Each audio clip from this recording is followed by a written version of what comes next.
Apple is exploring ways to reduce its reliance on China. Bloomberg has learned that more than $7 billion of iPhones were assembled in India in the last fiscal year. That triples production as they kind of move, as they shift their production from China to India. What's that story look like to you?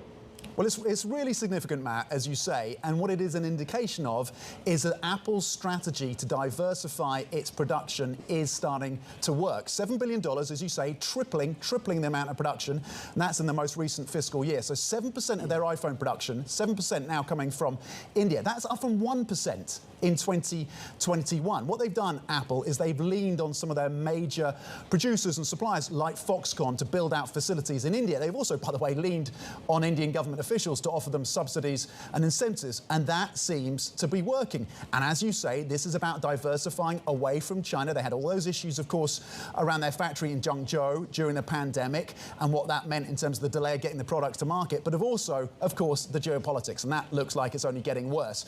The long-term picture is, or at least the medium term, is that by 2025, you could be seeing about 25% of Apple's production coming out of India. Again, if things continue on course. For this year, at the end of 2023, they're hoping to be producing the latest iteration of the iPhone, both in India and China at the same time. It's the first time they will have ever done that, produced the latest iPhone in two countries at the same time.